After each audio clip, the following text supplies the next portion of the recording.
por un perito cuyo campo de especialización carezca vinculación o proximidad con la materia de intervención, pues desde luego carece de valor probatorio. Pero ahí quien tiene que desacreditar esa circunstancia obviamente es el abogado, dependiendo de qué parte estés representando, ¿no? Por el contrario, cuando el campo en el que se encuentra el experto, vamos a decir, tiene cierto grado de vinculación con la materia en torno a la cual se va a dictaminar, pues de luego entonces tiene mayor credibilidad. Ya será el órgano jurisdiccional con base en el respectivo interrogatorio que practiquen las partes y posteriormente el interrogatorio que éste le practique quien determine si le otorga o no valor probatorio, porque el hecho de que también la persona que esté peritando tenga esos conocimientos especializados no quiere decir que el juez está obligado a otorgarle valor probatorio pleno, ¿no? Eso es la libertad y la oficidad, ¿no? De la que habla. Así es. Le concede, ¿no? Es correcto. Entonces, él tiene que darse cuenta precisamente o a llegarse de cierta convicción a través precisamente de ese interrogatorio y contrainterrogatorio que practican las partes para desacreditar su persona o acreditar la misma, ¿no? Porque obviamente, ¿cuál es la finalidad? Vamos a suponer, el Ministerio Público ofrece una pericia. La labor de la defensa va a ser desacreditar a su perito. ¿Y cuál va a ser la labor del Ministerio Público? Acreditarlo, ¿no? Y luego acreditar lo que es su técnica, ¿no?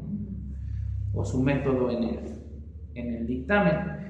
Por parte del asesor jurídico, pues también, ¿verdad? Tratar de acreditar al perito como a su dictamen. Entonces, nosotros tenemos que, dependiendo a quién estemos representando, vamos a jugar un papel, ya sea acreditando o desacreditando al perito, ¿no? Sí.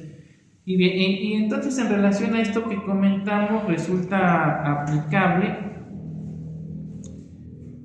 la tesis con número de registro digital 2016-484, es de la primera sala de la Suprema Corte de Justicia de la Nación y lleva por rubro el siguiente: dictamen pericial en materia médica. El valor probatorio del rendido por un médico general referente al emitido por un médico especialista se determina por la idoneidad de la información científica aportada y su utilidad para la solución de la controversia.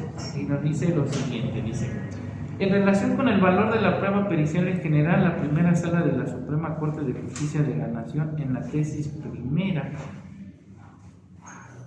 diagonal 294, diagonal 2013 de la 10ª época, señaló que cuando un dictamen sea rendido por un perito cuyo campo de especialización carezca de vinculación o proximidad con la materia de la prueba, este carecerá de alcance probatorio. Por el contrario, cuando el campo en el que se encuentra reconocido como experto posea un cierto grado de vinculación con la materia en torno a la cual versa el peritaje, podrá generar convicción en el órgano jurisdiccional, pero ello dependerá del grado de proximidad, así como de un análisis estricto del contenido del dictamen.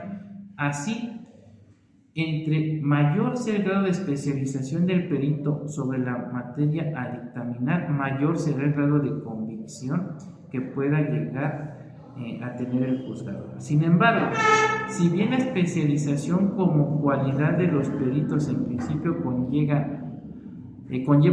la aportación de conocimientos de mayor calidad científica sobre algún tema específico, ello no implica que el juzgador deberá otorgar en automático pleno valor probatorio a este tipo de dictámenes frente al rendido por alguien que no tenga dicha especialización, ni tampoco que deba negársele cualquier otro tipo de valor convictivo a este último, sino que simplemente que superada la idoneidad del perito para ejercer el cargo, entre menor sea la proximidad del grado de experticia con relación al objeto de la prueba pericial, el juzgador deberá realizar un examen más escrupuloso de la razonabilidad de dicho dictamen a efecto de determinar su valor convictivo. Lo anterior resulta aplicable a la pericial médica, pues el solo hecho de que un dictamen se emita por un médico que no es especialista no implica que carezca de valor probatorio, pues en términos del artículo 346 del Código de Procedimientos Civiles para el Distrito Federal aplicable a la Ciudad de México, dicho perito, en tanto cuente con título profesional que lo acredite como médico, puede emitir un dictamen en materia médica, por lo que ante la concurrencia de su dictamen con los emitidos por los médicos especialistas, el juzgador deberá realizar un análisis más escrupuloso de la razonabilidad sobre el rendido por aquel, a efecto de verificar que la información brindada resulte útil e idónea para la solución del caso, para lo cual deberá exponer las razones por las cuales considere que dicho dictamen tiene valor probatorio a pesar de su menor proximidad entre la capacidad científica del perito y la materia de la prueba. De ahí que el valor probatorio de los dictámenes periciales en materia médica no viene determinado necesariamente por la especialización de los peritos, sino fundamentalmente por la idoneidad de la información científica aportada y su utilidad para la solución de la controversia, lo cual deberá valorar cada juzgador en cada caso en concreto.